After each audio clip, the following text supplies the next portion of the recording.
Hallelujah, Jesus. Hallelujah. Hallelujah. Magandang hapon sa lahat. Narito na naman tayo upang mag-aral ng salita ng Diyos. Salita nagbibigay buhay at pag-asa. Buhay na walang hanggan. Hallelujah. Kaya sabi dito sa Matthew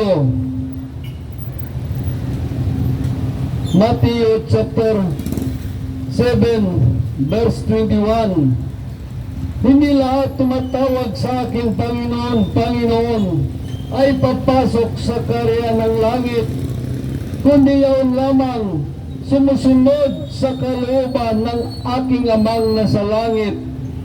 Napakaliwanag, hindi lahat tumatawag Panginoon, Panginoon ay papasok sa kaharian ng langit, kundi yaon lamang sumusunod sa kalooban ng aking Amang nasa langit. Hallelujah! O Diyos na makapangyarihan sa lahat, narito na naman kami upang mag-aral ng iyong salita. Salita na bibigay buhay at pag-asa, buhay na walang hanggan.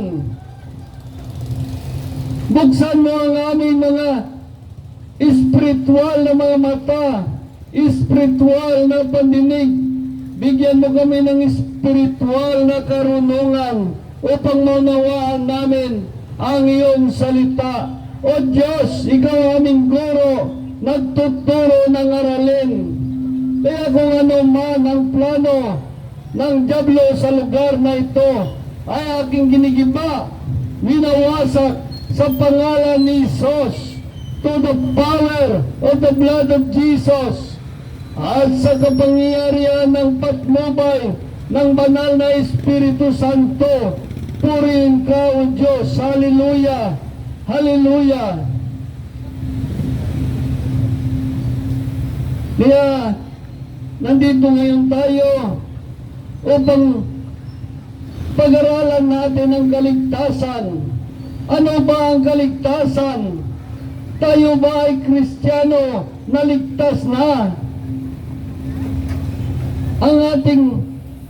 Ito ang ating pag-aralan. Kung sakaling mamatay tayo, ligtas ba tayo na Kristiyano? Bakit kailangan natin ito pag-aralan? Upang maiayos natin ang ating buhay sa harapan ng Diyos. Kaya sabi sa 2 Korinto ay ganito,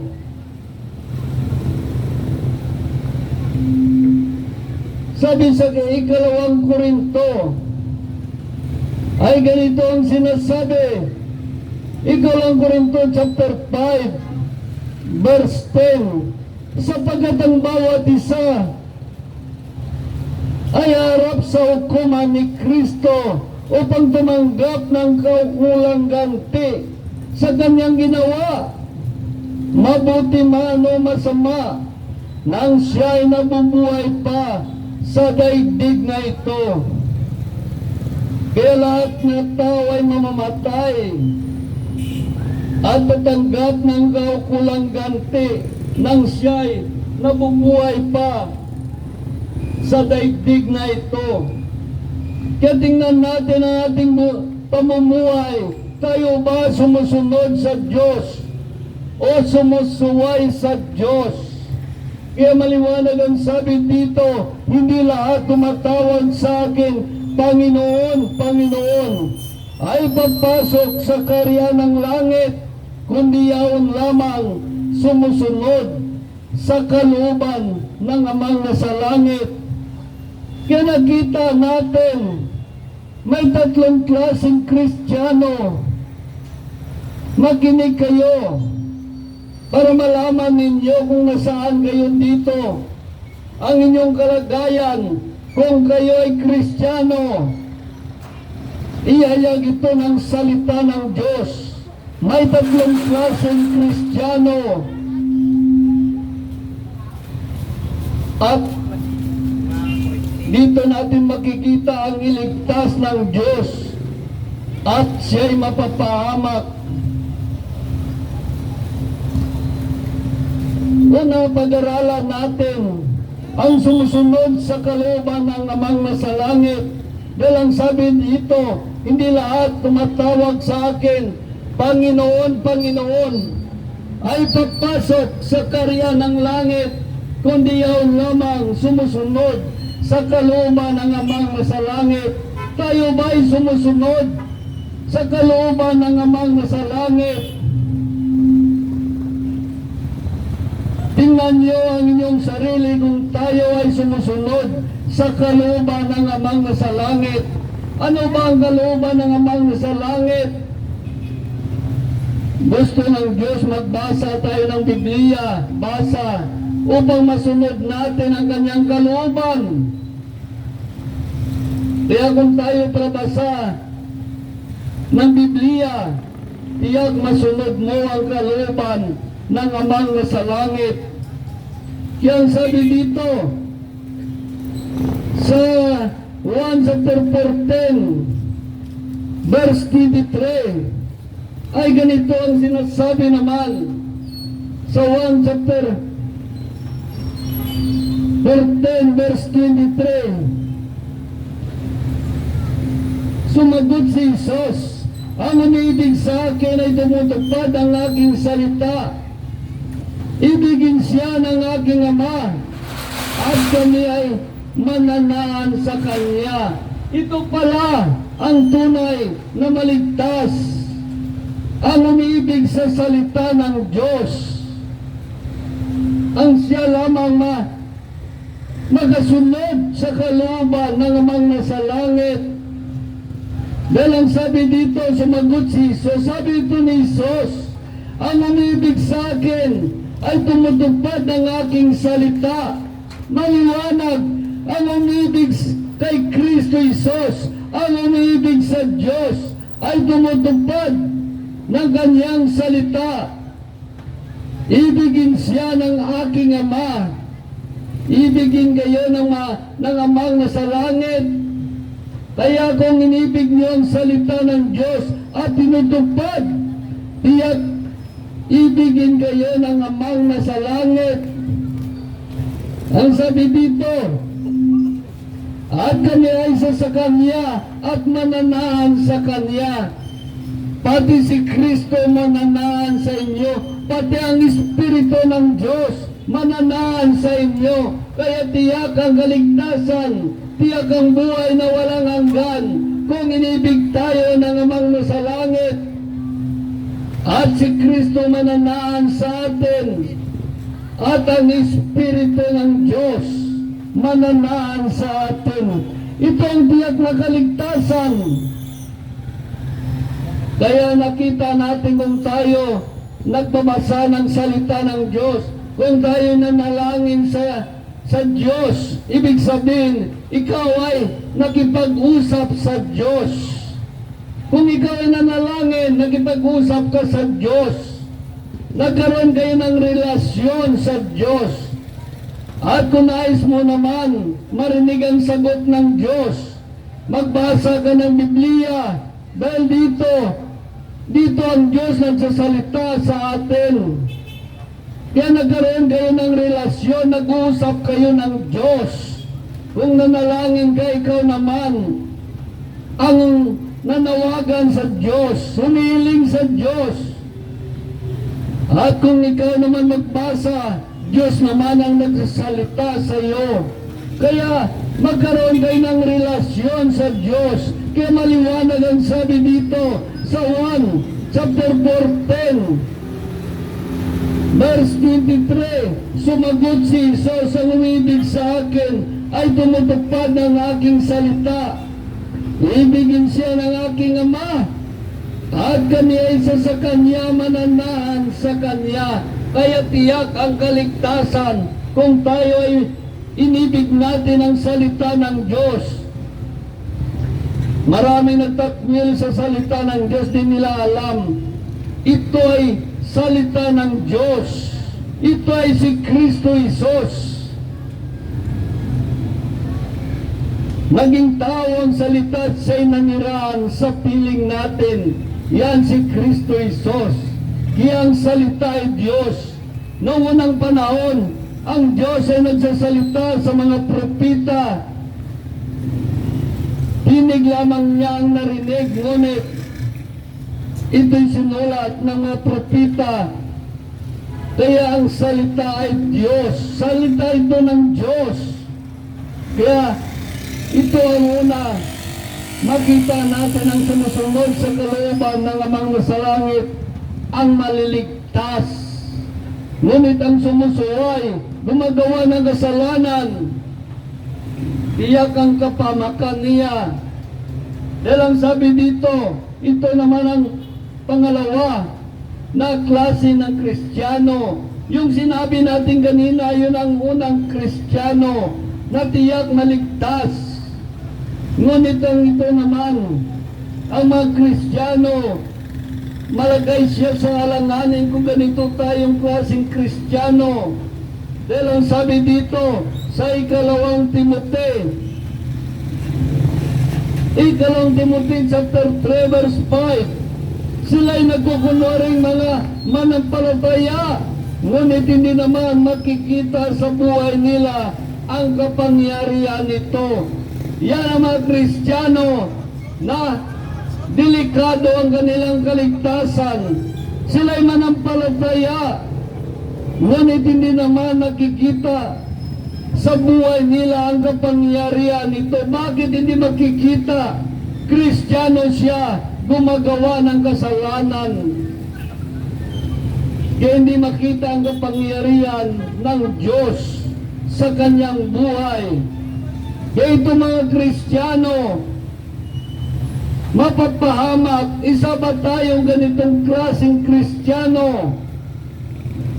Kaya panahon na magbagong buhay. Sundin natin ang Diyos upang hindi tayo malagay sa alanganin ang ating kaligtasan.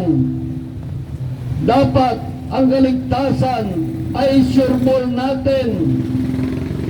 Ito'y napakahalaga. Minsan lang mangyayari ito. Ngunit kung hindi natin pinahalagaan ang kaligtasan, mapapahamak na tayo. Kaya ang sabi naman dito, ganito ba tayong Kristiyano? Kaya tingnan nyo inyong sarili, baka isa kayo ganitong Kristiyano.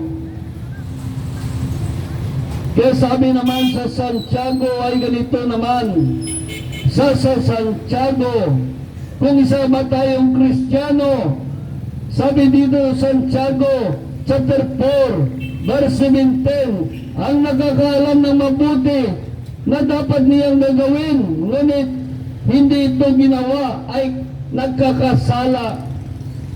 Alam natin mabuti kung manalangin tayo, may pagrelasyon sa Diyos, ngunit hindi natin ginawa, tayo ay nagkasala. Alam natin mabuti magbasa ng Biblia upang masunod natin ang Diyos, ngunit hindi natin ginawa, tayo ay nagkakasala. Alam natin na ang paggawa ng kasalanan ay hindi gusto ng Diyos. Mapapahamak tayo, ngunit yun pa rin ang ating ginagawa. Kaya tayo mga Kristiyano, malagay sa alanganin, mapapahamak tayo. Kaya kung ganito tayong klaseng Kristiyano, tiyak ang ating kapahamakan. Kaya ito na binabasa natin upang makita natin ang ating sarili, upang may iayos natin sa harapan ng Diyos. Kung tayo pa isang Kristiyano, ganito ba tayo? Sabi sa Pahayag o Revelasyon chapter 3 verse 15, sabi dito, nalalaman ko ang ginagawa mo. Alam kong hindi ka malamig ni mainit. Maano sanang malamig ka o mainit. At sabi sa verse 16, dahil Ngunit dahil ikaw ay malahininga, hindi ka mainit at malamig. Hindi ka mainit, hindi malamig. Isusuka kita. Kaya kung ganito tayong Kristiyano, malahininga, tiyak ang kapamakan natin. Dahil ang sabi dito, isusuka kita, isusuka ka ng Diyos. Kung isa kang Kristiyano, malahininga, labag nga klase ng Kristiyano ang gusto ng Diyos. Mainit ka na Kristiyano. Kaya panahon na upang iayos natin ating sarili, kung nais natin ang kaligtasan, kung nais natin ang buhay na walang hanggan. Yan sabi naman dito, yun kanina sinabi sa klase ng mga Kristiyano na alanganin, nag-alangan, gadudua ang pagsunod sa Diyos.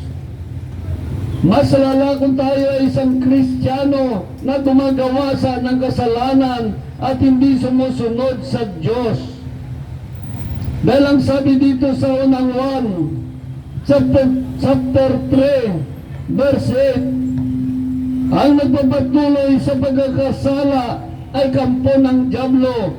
Kaya ito pa, kung tayo ay isang Kristiyano na patuloy gumagawa ng kasalanan, ligtas ba tayo? Dahil ang sabi dito, ang nagpapatuloy sa pagkakasala ay kampo ng dyablo. Kaya maraming mga tao din niya alam na siya pala ay isang kampo ng dyablo. Kaya panahon na upang magbago tayo. Magbago tayo ng ating pag-iisip.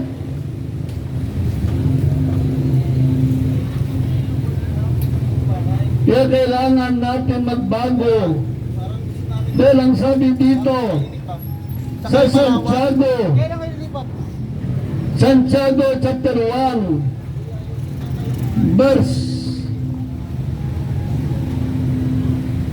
21, kaya talikdanan ninyo inyong maruming asal at alisin ang masamang gawain at doon pagkumbabang tanggapin ang salita ng Diyos na katanim sa inyong puso. Ito ang makapagliligtas sa atin. Ito makapagliligtas sa atin. Kaya kung hindi natin ito ginawa, sinunod ang Diyos, mapapahamak na tayo. Dahil ang sabi dito, sa unang Pedro, chapter 4, ay ganito na sabi sa unang Pedro, chapter 4, verse 18, katulad ng nagsasaad sa kasulatan, kung ang matuwid ay halos hindi maligtas, ano pa kaya ang kainatnan ng mga makasalanan at di kumikilala sa Diyos? Napakaliwanag ang sabi dito, kung ang matuwid ay halos hindi maligtas, ano kaya ang kainatnan ng mga makasalanan at di kumikilala sa Diyos? Napakaliwanag ang sabi, bakit hindi maligtas ang mga matuwid? Bakit hindi sila maligtas? Dahil ang sabi dito sa Roma chapter 10, verse 2, ay ganito ang sinasabi, maraming mga matuwid na tao sa bawat kasimbahanan. Ngunit, ang sabi dito, kung ang matuwid ay halos hindi maligtas, ano pa kaya ang kainatnan ng mga makasalanan na hindi kumikilala sa Diyos? Bakit hindi maligtas ang mga matuwid? Dahil ang sabi sa Roma chapter 10, verse 2, ay ganito ang sinasabi, napatunayan ko sila'y nagsisikap na maging kalugod-lugod sa Diyos. Nakita naman na sila'y nagsisikap na maging kalugod-lugod sa Diyos. Ang iba pa yan, mga matuwid ay nagakiblan na ang tuhod. Sila'y mga matanda na, hindi na gumagawa ng kasalanan. Bakit hindi sila maligtas? Dahil ang sabi sa Roma chapter 10, verse 2, napatunayan ko sila'y nagsisikap na maging kalugod-lugod sa Diyos. Subalit, mali ang kanilang batayan. Ito pala bakit hindi maligtas ang mga matuwid. Dahil mali ang kanilang batayan. Mali ang kanilang batayan. Yun ang dahilan. Sapagkat hindi nila nakilala ang pagpawalang sala na kaloob ng Diyos. At nagsisikap sila magpatayo ng sariling pamaraan sa halip na sundin ang pamaraan ng Diyos, ang Biblia. Napakaliwanag, sa halip sundin nila ang pamaraan ng Diyos, ang Biblia. Maraming mga pamaraan ng mga tao. Yang sabi dito, sa 2 Korinto chapter, sabi sa 2 Korinto chapter 11, verse 4, sapagkat malugod ninyong tinanggap ang sinumang dumarating nangangaral ng ibang Isos. Ito pala ang dahilan. May nangangaral ng ibang Isos. Sino mga Isos yan pinangaral nila? Isos na ribulto. At may nangangaral na si Isos ay tao lang at hindi Diyos. Kaya ito pala mga dahilan. Kaya sabi sa verse 3, ngunit nag-aalala ako baka malaso ng inyong isipan at mailayo kayo sa tapat at talisay na pananalig kay Kristo, tulad ni iba ay nalinlang ng ahas. Napakaliwanag.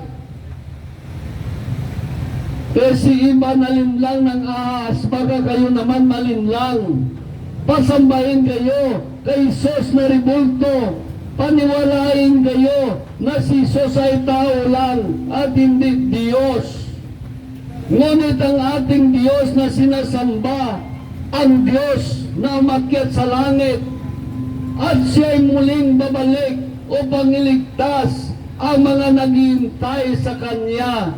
Iyon ang babalik ni Kristo upang iligtas ang mga naghihintay sa Kanya. Dumating si Kristo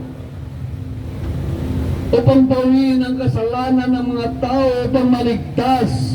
Ngunit ano ang ginawa ng mga tao? Patuloy sila gumagawa ng kasalanan at lumalabag sa Diyos, sumusuway sa Diyos.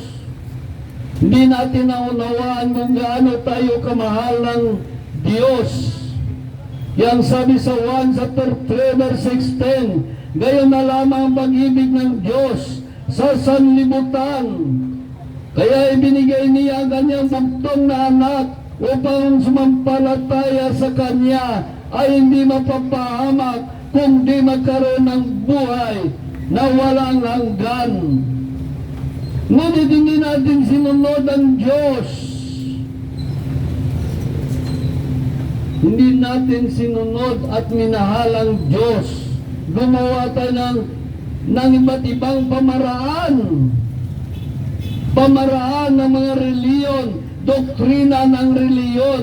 Kaya nailigaw ang mga tao dahil sa kanilang maling katuruan, turo ng kasinungalingan. Kaya ang Biblia ay inahayag ang mga tao gumagawa ng kasalanan. At paniwalain kayo, naligtas na. Gaano kayo kaligtas? Iniligtas kayo ng tagapagturo ninyo. Pinaniwala kayo sa kasinungalingan. Bakit banal ba tayo? Tulad ni Noe, tulad ni Daniel at ni Job, sila mga banal. Hindi nila mailigtas ang kanilang mga anak. Kaya di panalangin pa nila Dahil ang kaligtasan ay individual. Kaya maliwanag ang sabi ni Propeta Ezekiel, chapter 14, verse 20. Sinabi dito, naroon man sina Noe, Daniel at Job, hindi rin nila maililigtas kahit isa sa kanilang mga anak. Sila lamang tatlo ang maliligtas sapagkat matuwid ang kanilang pamumuhay. Matuwid ang kanilang pamumuhay. Kaya hindi kaya iligtas ni Noe ang kanyang mga anak. Samantala si Noe, sa milyon-milyon na tao, siya lang iniligtas ng Diyos. Pati ang kanyang mga anak. Bakit hindi na maligtas ni Noe ang kanyang mga anak? Dahil bawat anak natin ay may kanya-kanyang nais na sundin. Kaya dito sa mga anak ni Noe, si Sem lang ang sumunod sa Diyos. Ang anak ni Noe na si Sem, siya lang ang sumunod sa Diyos. Ngunit ito naman si Cam, siya ang pinagmulan. Ang anak ni Noe si Cam, yung apo ni Noe kay Cam na si Nimrod, yun ang nagsimula ng pinasamba mga tao sa Diyos-Diyusan. Kaya hindi lahat na anak ni Noe ay maligtas, kundi ang lamang sumusunod sa kalooban ng Amang Masalangit. Kahit si Daniel, siya tinapon sa yungib ng leon, iniligtas ng Diyos. Sabi dito, naroon man sina Daniel, hindi rin niya maligtas. Kahit maligtas, kahit isa sa kanyang mga anak, siya lamang maligtas sapagkat matuwid ang kanyang pamumuhay.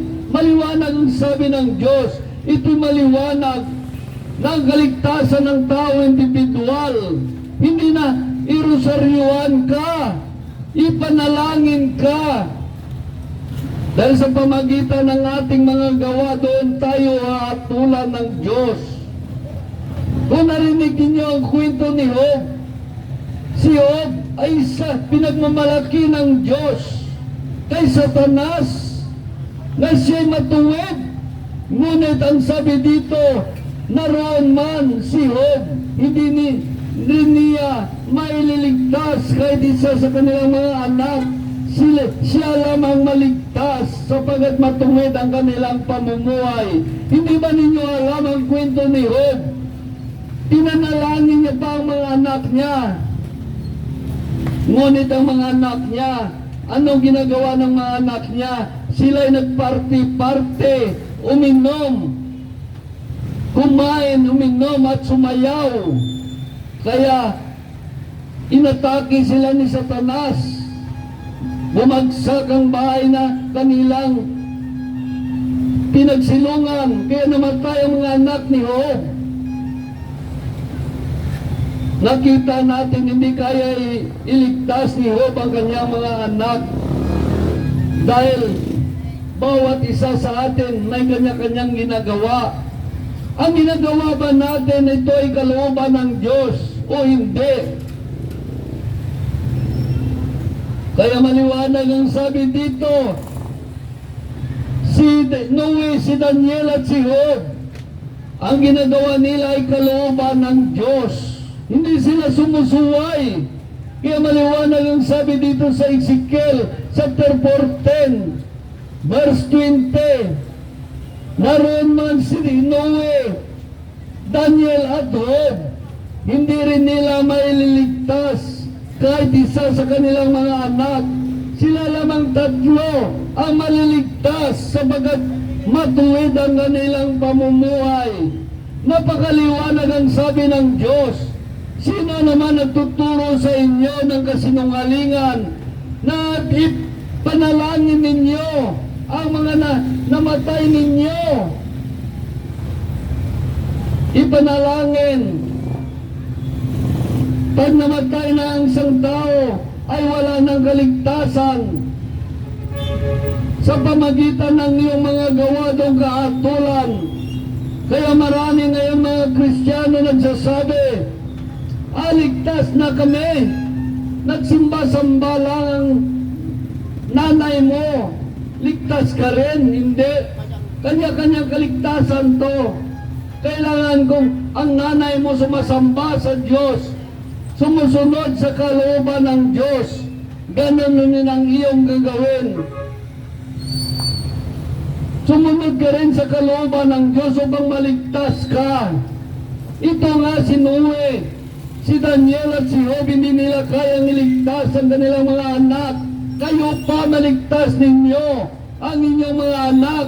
Sino ba nakapagturo ng kadiliman nagsasabi na rosaryuhan mo, maligtas? Kaya minsan, niluloko lang natin ang ating sarili. Dahil sa mga gawa natin doon tayo hatulan ng Diyos. Sa pamagitan ng ating mga gawa, doon tayo hatulan ng Diyos. Kaya ang sabi dito, maraming mga tao, niluloko lamang ang kanyang sarili, nililin lang, pinaniwala na kanyang reliyon, naligtas ka na, mula nang tinanggap mo si Kristo. Totoo naman yan. Mula nang tinanggap mo si Kristo, ligtas ka na. Isa kang makasalanan, pinatawad na ni Kristo yung mga kasalanan. Dinala ka sa pintuan ng kaligtasan. Ano ang ginawa mo? Patulog-tulog ka na lang doon sa pintuan ng kaligtasan. Hindi ka na humakbang tungo sa kaharian ng langit upang maabot mo ang buhay na walang hanggan. Kaya maraming mga Kristiyano natanggap niya ang kaligtasan, ngunit hindi siya umakbang. Doon lang siya sa pintuan ng kaligtasan. Hindi siya umakbang dahil kung umakbang tayo, sumunod sa kalooban ng Diyos. Yun ang ating mga gawa. Doon tayo hatulan ng Diyos. Ngunit kung tayo naman nasa pintuan na ng kaligtasan, gumawa pa tayo ng kasalanan, tiyak ang ating kapahamakan. Malaglag tayo sa pintuan ng kapahamakan. Imbis doon na tayo sa pintuan ng kaligtasan. Hindi pa tayo umakbang tungo sa kaharian ng langit upang abutin ang buhay na walang hanggan. Yun ang ating mga gawa. Sumusunod sa kalooban ng Diyos. Ngunit iniligtas tayo ng Diyos, hindi naman natin sinusunod ang Diyos. Si Satanas naman ang ating sinusunod. Gumagawa tayo, sabi ni Satanas, sige gumawa ka ng kasalanan. Masarap yan ang kasalanan. Maging masaya ka. Ngunit hindi natin alam, ito'y pala mga kasiyahan na isang daya ng dyablo upang mapahamak tayo. Mapahamak ang ating kaluluwa sa impyerno. Kaya maraming mga tao naging masarap sa kanilang paggawa ng kasalanan dahil binigyan sila ng dyablo ng espiritu ng kahalayan. Kaya pag tao may espiritu ng kahalayan ay naging mahalay na lang.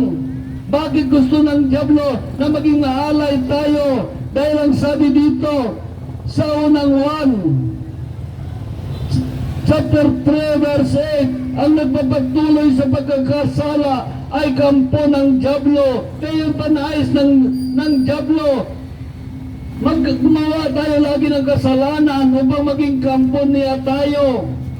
Binigyan tayo ng dyablo ng espiritu ng kalikuan upang hindi na tayo maniwala sa salita ng Diyos. Dahil ligtas na daw tayo, sabi ng ating reliyon. Akala ninyo ang langit ay madali lang puntahan. Ang langit ay hindi basta-basta na puntahan. Pupunta ka lang nga sa Saudi Arabia, hindi ka makapunta ka agad doon. Marami ka pang asikasuin ng mga papilis. Ganon din ang langit. Marami kang asikasuhin, kay magbasa ka ng banal na aklat upang malaman mo, upang kung paano mo masunod ang Diyos. Ang akala ng iba, tinuruan naman ng kanyang reliyon. Sabi niya, ay mapagmahal ang Diyos. Diyos ay pag-ibig. Kapag gumawa ka ng kasalanan, humingi ka ng kapatawaran sa Diyos. Tama naman yan. Ngunit kung humingi ka ng kapatawaran sa Diyos at gumagawa ka pa rin ng kasalanan, tapos hingi ko ka uli ng kapatawaran, tapos gagawa ka uli ng kasalanan, tapos hingi ka uli ng kapatawaran, sino ang niloloko mo?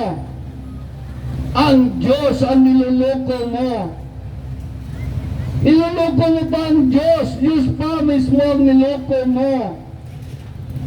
Subukan mo sa mayor at kaya sa kongresman o sa presidente. Gumawa ka ng kasalanan sa kanya at humingi ka ng kapatawaran, tiyak patawarin ka. Tapos gumawa ka ulit ng kasalanan, palagay mo patawarin ka pa niya? Ulit-ulit mong gawin, 10 beses. Kaya, ang Diyos pa kaya, hindi ka mapatawad ng mayor, hindi ka na mapatawad ng congressman, ng presidente. Ano pa kaya ang Diyos?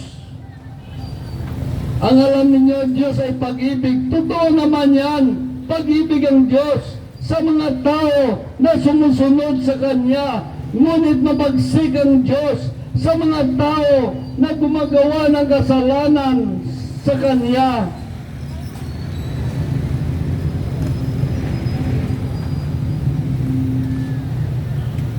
Yan ang pagkaliwanag ang sabi dito sa Roma chapter 10 verse 9.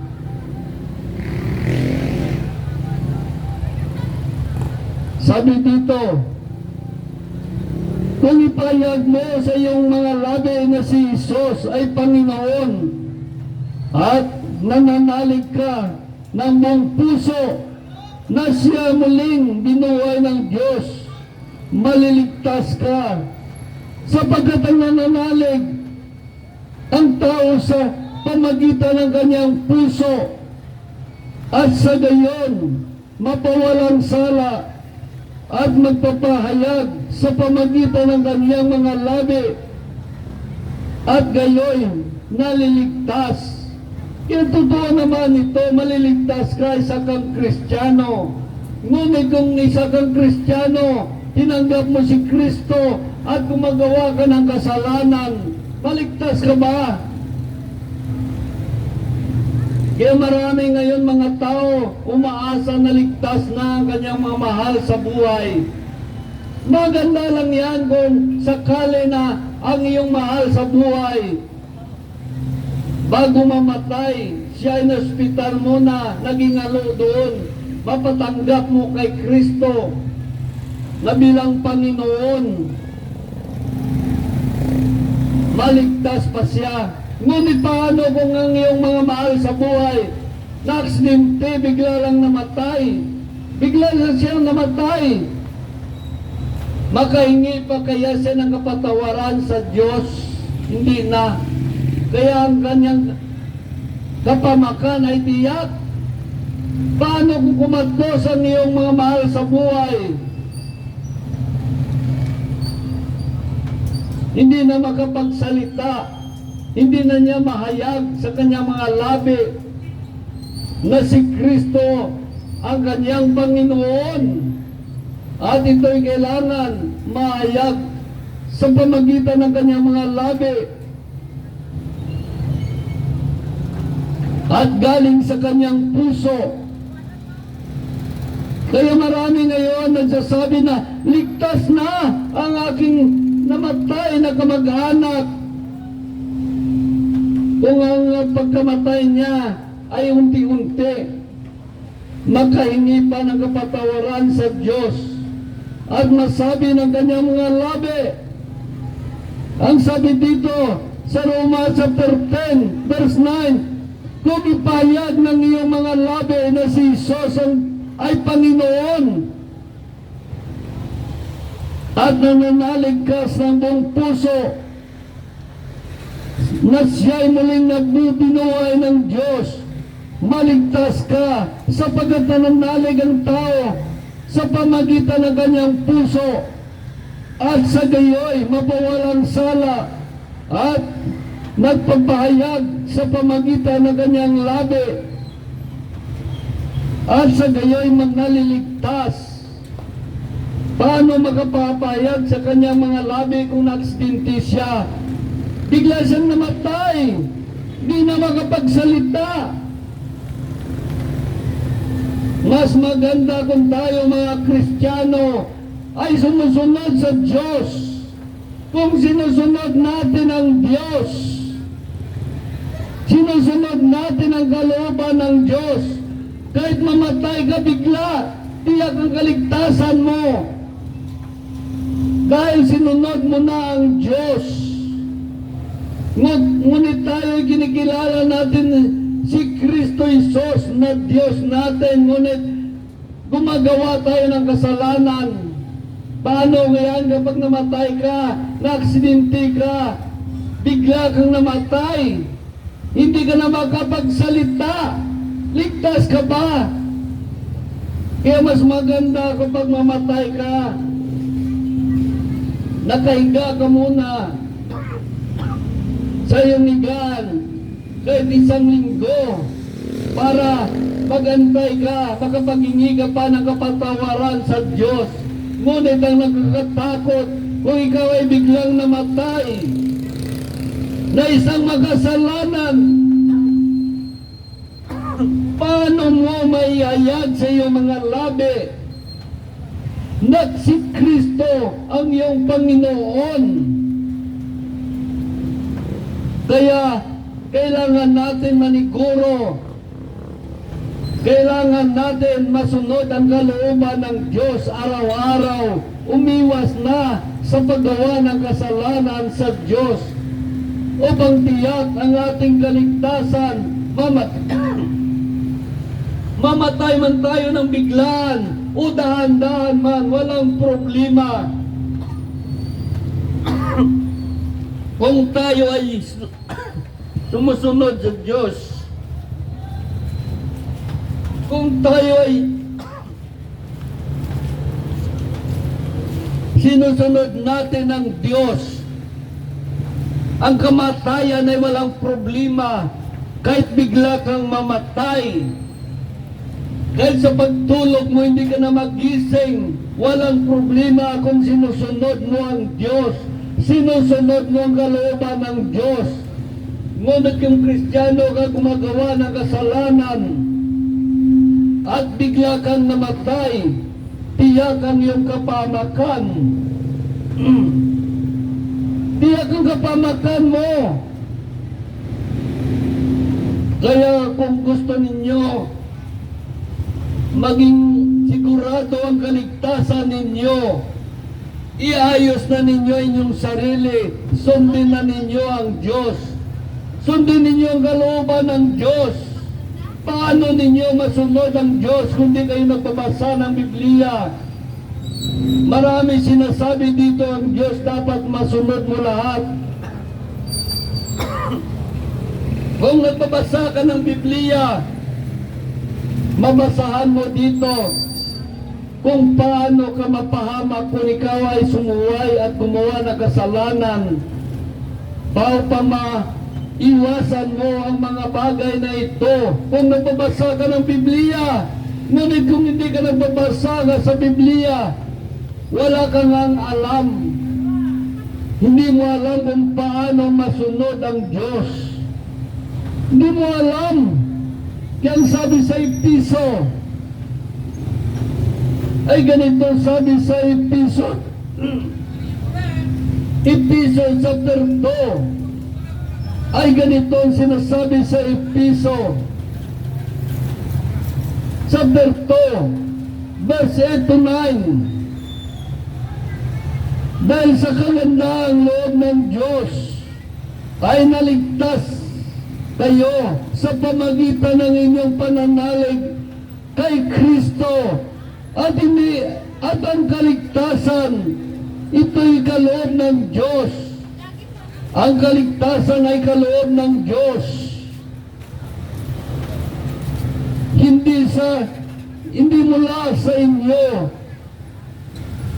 Dahil ito hindi ito dahil sa inyong mga gawa, kaya walang dapat ipagmamalaking inuman. Kaya itong kaligtasan, kaloob ng Diyos. Kung tayo naman, Kristiyano, gumagawa ng kasalanan, bago tayo mamatay, humingi tayo ng kapatawaran at itanggap si Kristo. Tiyak ang ating kaligtasan. Dahil kapag pinayag ng iyong labi na galing sa iyong puso na si Kristo ay ang iyong Diyos, ang iyong Panginoon, tiyak maliligtas ka. Kaya maraming mga tao ngayon, kung maligtas ka sa ganong paraan, ibig sabihin ng kaligtasan mo ay awa na lang ng Diyos. Ay isang awa ng Diyos. Yan yung kagandaang loob ng Diyos. Pasang awa ka. Isa kang pinagkalooban ng awa ng Diyos. Kaya maraming mga tao maligtas, ngunit pasang awa. Mas maganda naman na iniligtas ka ng Diyos dahil nagsisikap ka na sinunod ang Diyos at minahal mo ang Diyos. Mas maganda naman kaysa pasang-awa ka lang. Hindi na sayang ang iyong pamumuhay sa daigdig na ito. Binuhay ka ng Diyos, ngunit sinunod mo ang Diyos. Kaya maraming mga tao naghahaka-haka ng kanilang kaligtasan. Minsan, bunga lang yan ng inyong maling unawa. Nag-iisip kayo ng maling pag-iisip. Nagsasabi kayo, ligtas na kami. Paano ka ligtas? Sinunod mo ba ang Diyos? Nagbabasa ka ba ng kanyang salita? Lagi ka bang tumatawag sa Diyos na nalangin ay pagrelasyon sa Diyos? Umiwas ka ba sa paggawa ng kasalanan? Nasasabihin mo ligtas ka. Dahil ang sabi sa unang Pedro, chapter 1, verse 15, yaman ng Diyos ang mirang sa inyo ay banal. Dapat kayo magpakabanal. Ano man ang inyong ginagawa, ano man, ayon sa nasusulat, magpakabanal kayo sapagkat ako ay banal. Ang requirement sa langit ay banal. Hindi mabuti, banal. Maliwanag sabi dito, yaman ng Diyos ang umirang sa inyo ay banal. Dapat kayo magpakabanal. Ano man ang inyong ginagawa, ayon sa nasusulat, magpakabanal kayo sapagkat ako ay banal. Ang sabi naman sa unang 1 chapter 3 verse 3, kaya ang sino man ay pag-asa sa Kanya ay magpakalinis tulad ni Kristo siya ay malinis. Yan ang tiyak na kaligtasan. Kaya sabi ng Diyos, mahalin mo ang Panginoon mong Diyos na buong puso, buong lakas, buong pag-iisip, buong kaluluwa. Ibig sabihin 100% na mahalin mo ang Diyos. Ngunit ang pagmamahal mo sa Diyos ay 50-50 lamang. Ligtas ka ba? Kahit 80%, hindi pasado yan sa Diyos. Sabihin ng Diyos, hinatian mo pa si Satanas ng 20%. Sa Jerusalem God. Alalahanin mo ang Diyos mapagmahal. Ngunit siya ay jealous God. Gusto niya. Siya lamang mahalin mo. Kapag minahal mo ang Diyos ng 99%, baka pagdating mo sa langit, sasabihin ng Diyos, sabi ko, mahalin mo ang Panginoon mong Diyos ng buong puso, buong lakas, buong pag-isip, buong kaluluwa. Bakit 99% lang binigay mo sa akin? Hinatian mo pa si Satanas ng 1%. Ang gusto ng Diyos, 100%, wala siyang kahati. Solo ka ng Diyos. Kaya maraming mga tao na nag-iisip na ligtas siya. Kaya dapat magbasa tayo ng Biblia upang malaman natin kung talagang ligtas tayo o hindi. Dahil ang sabi dito sa unang 1, chapter 3 verse 9, ang tinatanggap ng Diyos na bilang anak niya ay hindi na nagpapatuloy sa pagkakasala, sapagkat siya ay may bagong buhay na galing sa Diyos. At yaman Diyos ang Ama niya, hindi na siya maaaring magpatuloy sa pagkakasala. Yan ang anak ng Diyos. Hindi na mapatuloy sa pagkakasala. Ngunit kung Kristiyano tayo, nagpakabanal tayo sa linggo, ngunit pagdating ng Lunes hanggang Sabado gumagawa tayo ng kasalanan. Ibig sabihin, sa linggo ka lang naging maka-Diyos, ngunit pag mula Lunes hanggang Sabado ay isa kang yawanan, isa kang gumagawa ng kasalanan. Agay maliwanag ang sabi dito sa unang 1 chapter 3 verse 8, ang nagpapatuloy sa pagkakasala ay kampo ng Diablo. Kung isa tayong kampo ng Diablo, ligtas ba tayo? Kaya huwag nating lukuhin ang ating sarili. Kaya ang sabi dito sa Galatia chapter 6 verse 7, ay ganito ang sinasabi, huwag ninyong linlangin ang inyong sarili. Ang Diyos ay di ninyo matadaya ninuman. Kung ano ang inasik ng isang tao, yun din ang kanyang aanihin. Ano ba ang inasik natin? Nag-asik ba tayo ng kabutihan kung paano masunod ang Diyos? Kung nag-asik naman tayo ng kasamaan, upang mabigyan ng karangalan si Satanas. Kaya nakita natin.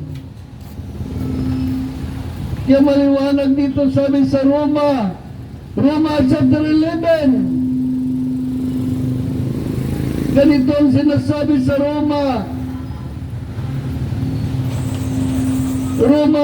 chapter 11 verse 17 to 22. Ganito ang sinasabi ng Diyos upang maunawaan natin. Sabi ng Diyos sa Roma chapter 11 verse 17, kung pinutulang ilang sanga na tunay na olibo at ikaw ay isang sangang olibong ikaw ay inugtong sa puno upang makabahagi ng dagta galing sa ugat. Hindi ka dapat ng malaki, alalahanin mo, ikaw ay isang. Hindi ikaw ang may dala ng ugat. Ang ugat ang may dala sa iyo. Sasabihin mo naman, pinutol ang mga sanga upang ako'y may ugtong. Isa lang tayong markot. Hindi tayo tunay na Israel.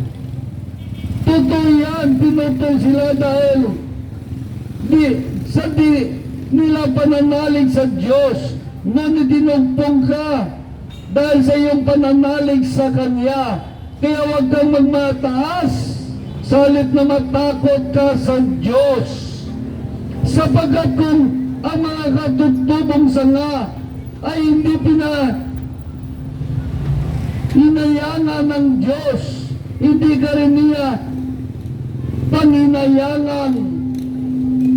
Ito makikita natin ang kabutihan ng Diyos at ang kanyang kabagsikan. Mabagsik siya sa mga di nananalig sa Kanya. Subalit mabuti sa inyo kung manatili kayo sa Kanyang kabutihan. Kung hindi, ikaw ay puputulin din. Nakita natin ang Diyos. Siya ay ang tamang justisya. Diyos na matuwid. Kapag gumawa tayo ng kasalanan, hindi ka paginayangan ng Diyos. Ngunit kung nanatili ka sa Kanya, sumusunod sa Kanyang kalooban, makita mong pag-ibig ng Diyos sa iyo. Pag-ingatan ka ng Diyos, bigyan ka niya ng katimpala sa pagsunod sa Diyos, buhay na walang hanggan, manirahan sa langit. Kaya sabi sa Mateo chapter 7, verse 21, hindi lahat tumatawag sa akin, Panginoon, Panginoon, ay papasok sa karya ng langit, kundi yaon lamang sumusunod sa kalooban ng Amang nasa langit. Ang sumusunod lang sa kalooban ng Amang nasa langit. Kaya napapahamak ang mga tao dahil sa kanilang katigasan ng ulo at kamangmangan. Ayaw sundin ng Diyos na magbasa ng Biblia. Kaya alam na ng Diyos, napakatigas ang ating ulo. Hindi lang tulad ng bato ang ating ulo na napakatigas. Ang ating ulo ay katulad ng bakal, ang tigas. Alam na ng Diyos ang ating pagkatao na tayo ay matigas ang ulo. Kaya ang sabi dito sa Isaiah chapter 48 verse 4, aking nababatid na matigas ang inyong ulo, bakal ang kapara. Bakal ang kaparehas ng tigas ng ating ulo. Kaya sabi ng Diyos sa Isaiah chapter 48 verse 4, aking nababatid na matigas ang iyong ulo, bakal ang kapara. Kasi tigas ng bakal ang ulo natin. Kaya kahit ano pang gagawin mo, hindi mo madaya ang Diyos. Mas mabuti kung sundin natin ang kalooban ng Diyos. Sundin natin. Alam ng Diyos na ating puso ay isang mandaraya. Walang katulad. Mandaraya. Bakit mandaraya? Tingnan mo mga asawa, nangako sa mana na mapagamahalin kita hanggang kamatayan. Ano ginagawa ng mga babae? Hindi lahat, ngunit may mga babae na gumagawa ng kasalanan lagi sa Diyos. Sa Diyos kayo gumawa ng kasalanan, hindi sa asawa ninyo.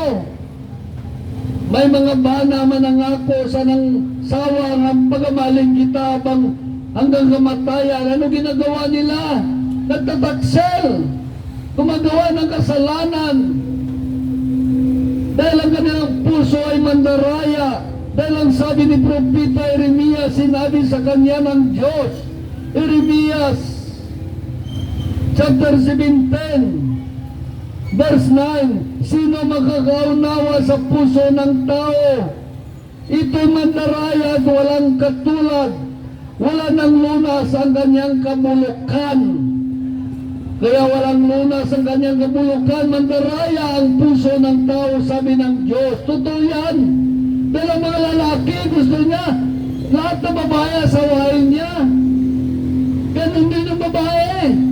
Lahat na gustuhan ng lalaki, parang gusto niya asawain din. Kaya maliwanag ang sabi sa Jeremias, ni Propeta Jeremias, chapter 17, verse 9, sino makakaunawa sa puso ng tao? Ito'y mandaraya at walang katulad. Wala nang lunas ang kanyang kabulukan. Kaya kahit ano pa sabihin natin sa Diyos na may sabi, ang ating ulo ay kasintigas ng bakal, ang ating puso ay mandaraya. Mandaraya at puno ng kabulukan. Walang katulad ang ating puso. Ay isang mandaraya ay wala ng kabulukan, ay puno ng kabulukan. Sino makakaunawa sa puso ng tao? Ito'y mandaraya at walang katulad. Wala nang lunas ang kanyang kabulukan. Kaya kailangan natin magbalik loob sa Diyos. Magbagong buhay. Kaya sabi ng Diyos, kailangan muling ipinanganak. Kaya kailangan lahat ay muling ipanganak. Saan kayo panganak? Sa Espiritu ng Diyos, upang masunod mo ang Diyos. Dahil ang sabi dito sa Ezekiel, kung sinusunod mo ang Diyos, na born in spirit ka, ay pinanganak ka muli sa Espiritu ng Diyos. Ang sabi dito sa Ezekiel, chapter 36, verse 25 at 26, bibigyan ko kayo ng bagong puso at bagong espiritu. Ang masuwain ng puso ay gagawin kong masunurin. Bibigyan ko rin kayo ng aking espiritu upang makalakad kayo ayon sa aking mga tuntunin at masunod ninyong mabuti ang aking mga utos.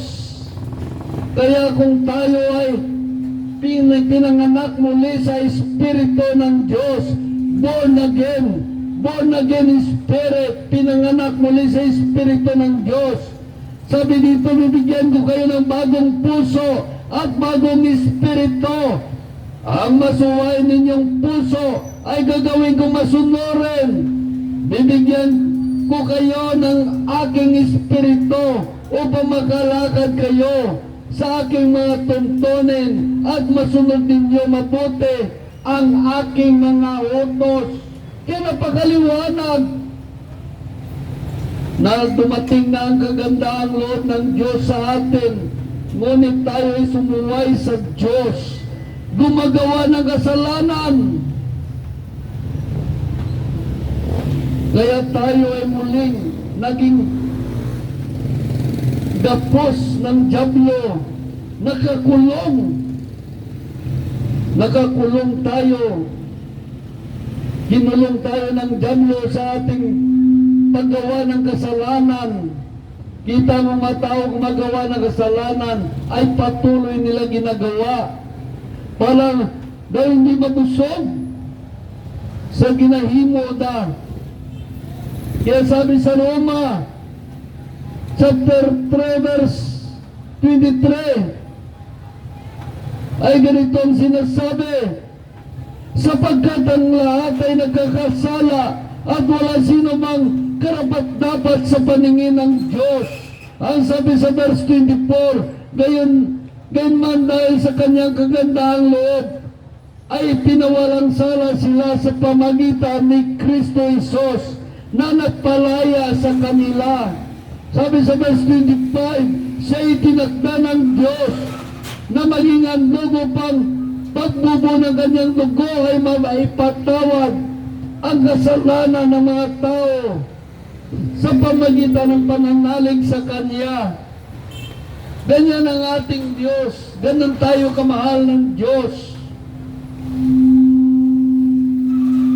Kaya binigay niya ang kanyang bugtong na anak upang tumanggap sa Kanya hindi mapapahamak, upang magkaroon ng buhay na walang hanggan.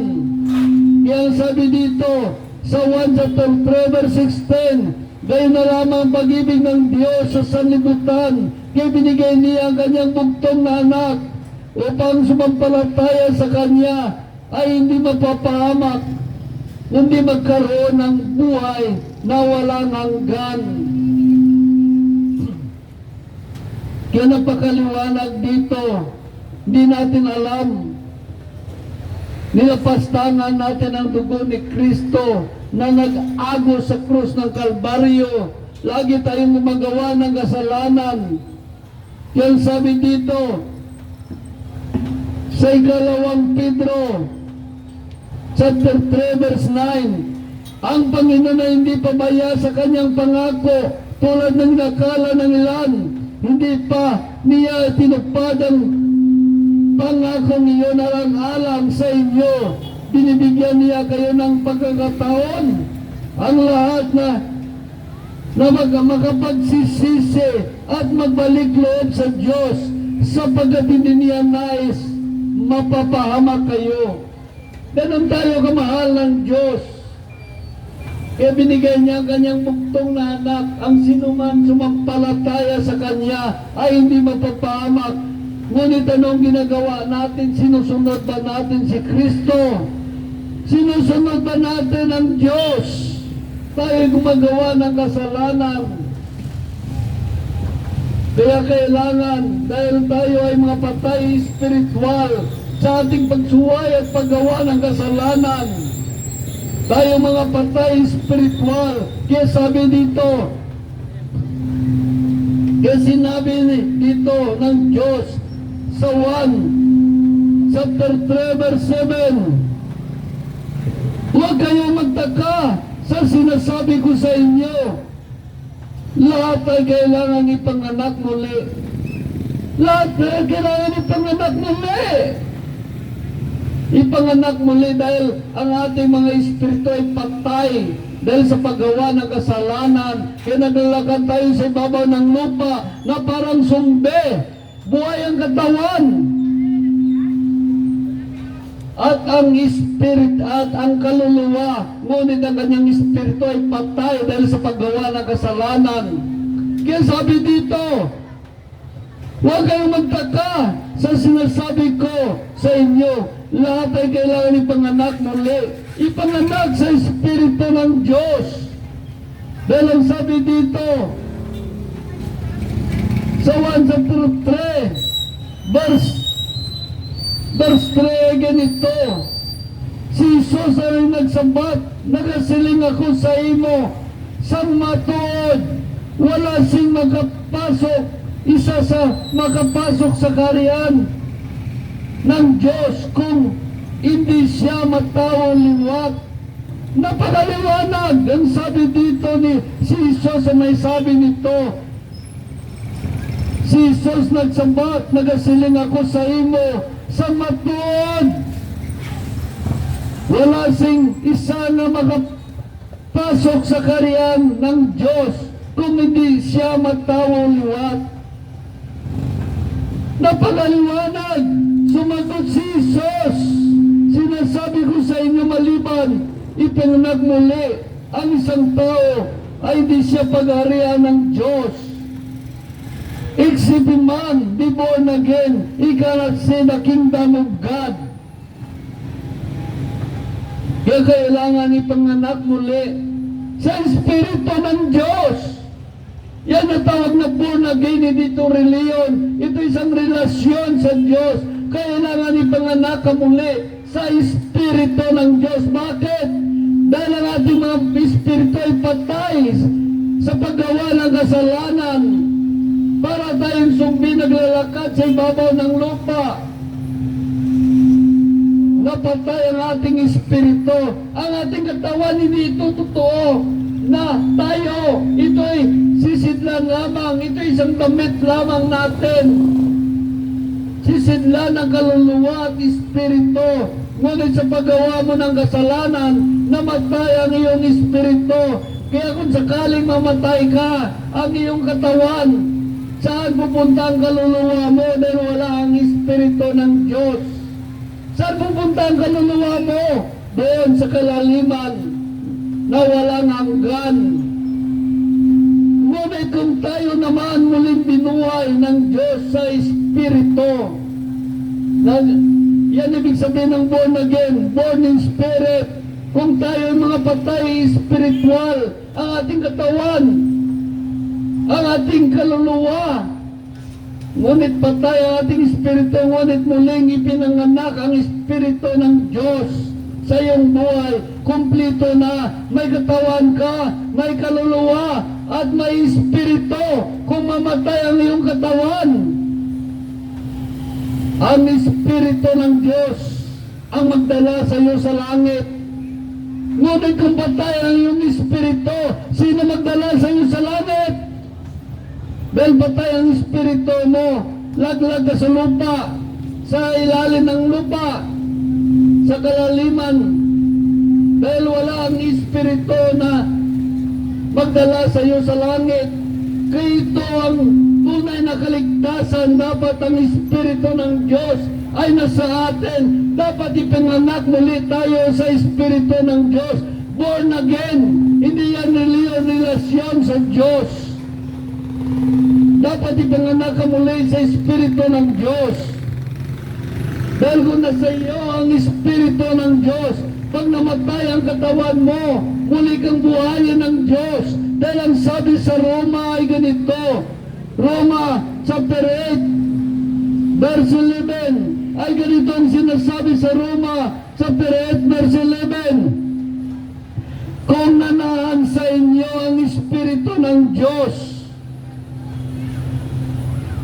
na siya muling bumuhay kay Kristo Jesus, ang Diyos ding yan ang magbibigay buhay sa inyong mga katawan na mamatay sa pamagitan ng kanyang espiritu na naan sa inyo. Kaya kailangan natin gagawin natin patnubay ang espiritu ng Diyos.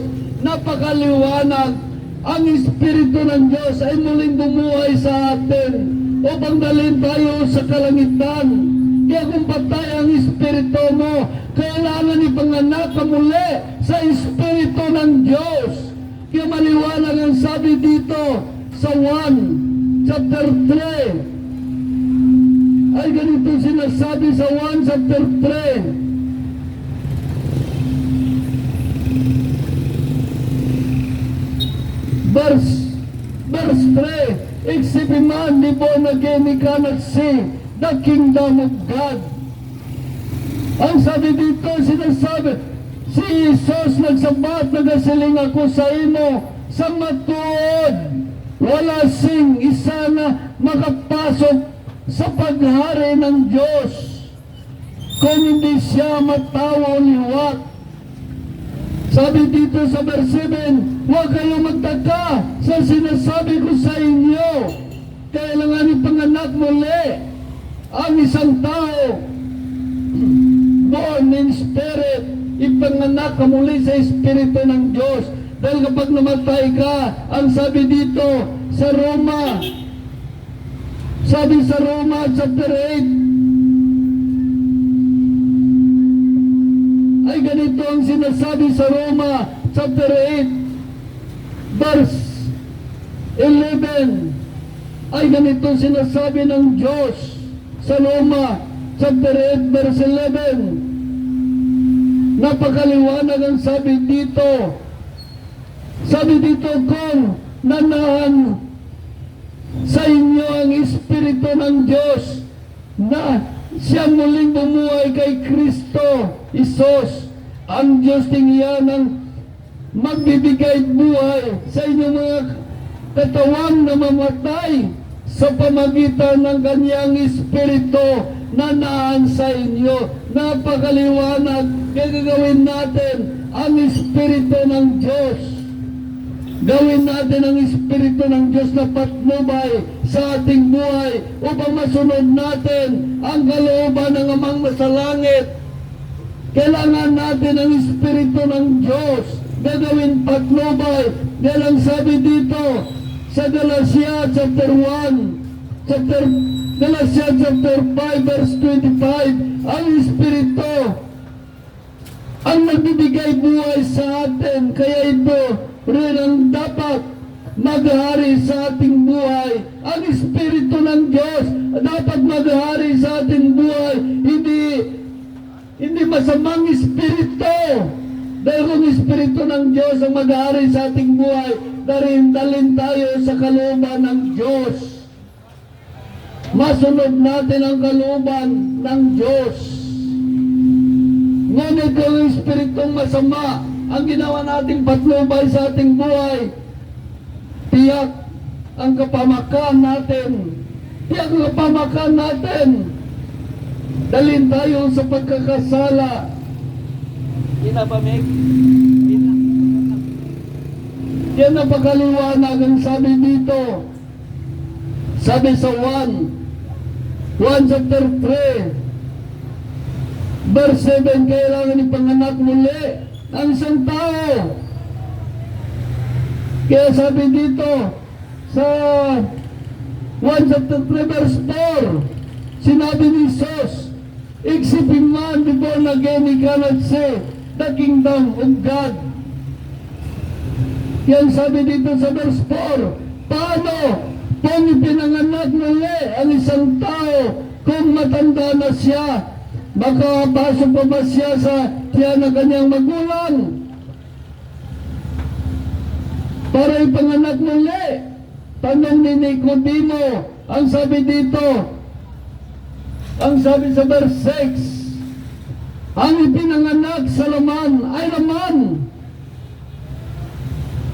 at ang pinanganak sa Espiritu ay Espiritu. Huwag kayong magtaka sa sinasabi ko sa inyo. Lahat ay kailangan ipanganak muli sa Espiritu ng Diyos. Kaya lahat ay ipanganak muli. Sabi ni Nicodemo, paano pa mangyari ito? Tanong paano mangyari ito? Tanong ni Nicodemo. Sumagot si Jesus, guro ka pa naman kayo ng Israel. Ay hindi ninyo naunawaan ng mga bagay na ito. Kaya marami dito, guro ka pa naman ng Israel. Pastor ka pa naman, hindi mo nawaan ng mga bagay na ito. Ministro ka pa naman, hindi mo naunawaan ng mga bagay na ito. Pare ka pa naman, hindi mo naunawaan ng mga bagay na ito. Kailangan ipanganak muli. Sabi dito sa 1 chapter 3 verse 3, except a man be born again, he cannot see the kingdom of God. Hindi ito'y reliyon, ito'y relasyon sa Diyos. Kailangan ipanganak muli ang isang tao sa Espiritu ng Diyos. Dahil kapag namatay tayo, ang Espiritu ng Diyos ang magdala sa atin sa kalangitan. Ang Espiritu ng Diyos, dahil tayo ay mga patay espiritual, para tayong sumbi na naglalakad sa baba ng lupa, buhay ang katawan. At doon naman nakapasok ang ating kaluluwa na totoong tayo at patay ang ating espiritu. Kaya parang sumbi tayo. Kaya kung sakaling mamatay ang katawan natin, saan pupunta ngayon ang kaluluwa mo dahil patay ang espiritu mo? Kaya kailangan ipanganak muli. Dahil kapag pinanganak ka muli sa Espiritu ng Diyos, buhay ang iyong katawan, buhay ang iyong nandoon na sa katawan mo, nakatira ang iyong kaluluwa at ang Espiritu ng Diyos. Kung sakaling mamatay ang katawan mo, ano mangyayari? Ang iyong kaluluwa dalhin ng Espiritu ng Diyos sa langit. Iligtas ka ng Diyos. Dahil ang sabi dito sa Roma, maliwanag ang sabi sa Roma chapter 8 verse 11 ay ganito sinasabi, kung nanaan sa inyo ang Espiritu ng Diyos, kung nanaan sa inyo ang Espiritu ng Diyos, na siyang muling bumuhay kay Kristo Jesus, ang Diyos tingyan ang magbibigay buhay sa inyong mga katawang namamatay sa pamagitan ng kanyang Espiritu na naan sa inyo. Kaya malaga ipanganak tayo muli sa Espiritu ng Diyos. Kaya kailangan nagsabi ni Jesus, kailangan ipanganak muli sa Espiritu ng Diyos. Kaya mag-born again tayo, born again in Spirit, ipinganak muli sa Espiritu ng Diyos. Kaya ang sabi dito sa 1, kailangan ng tao ipinganak muli sa Espiritu ng Diyos. Hindi ito nanawa ng iba, akala nila reliyon, hindi. Ito isang relasyon sa Diyos. Ito sinabi mismo ni Jesus, dahil ito ang requirements upang makarating ka sa langit. Kailangan ipinganak ka sa Espiritu ng Diyos, born again in Spirit. Huwag kayong magtaka sa sinasabi ko sa inyo. Lahat ay kailangan ipinganak muli sa Espiritu ng Diyos. Ang sabi sa verse 12, kung hindi ninyo pinaniwalaan ang sinasabi ko tungkol sa mga bagay sa salibutan ito, paano ninyo mapaniwalaan kung sasabihin ko tungkol sa mga bagay sa langit? Kaya kailangan natin magbasa ng Biblia upang hindi kita maging manol sa kaligtasan. Kaya doon mga tao naging manol sa kaligtasan, hambal na, mag-born-again ka. Hindi ka mo gusto ay panganak sa Espiritu ng Diyos. Ang ibig sabihin ng born again, born in Spirit, hindi ang reliyon. Yan lang aking mensahe upang mabigyan kayo ng unawa at tunay na pagkilala kung ano talaga ang kaligtasan. Nasa inyo na yan kung sundin nyo o hindi. Kaya ang sa amin lang, nais namin kayo ipaalala sa nais ng Diyos, dahil mahal kayo ng Diyos, nais kayo iligtas. Kaya alam ng Diyos kayo, tayo mga patay espiritual, kailangan ipanganak muli sa Espiritu ng Diyos. Hallelujah, ito lang aking mensahe. Mayroon tayong kaibigan na nais din magpayag sa inyo upang mapatatag ang inyong buhay Kristiyano. Nais niya magbigay ng unawa sa inyo dahil mahal kayo ng Diyos. Hallelujah.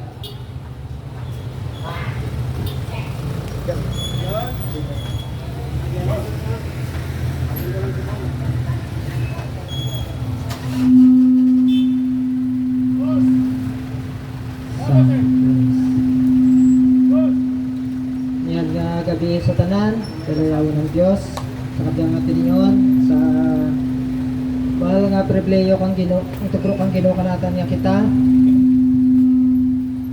pagkabuhi sa kadyang kalibutan, gano ba lang kanami ang regalo kang Ginoo sa kabuhi natin, sa atin nga lawas, ituga kita, kumplito.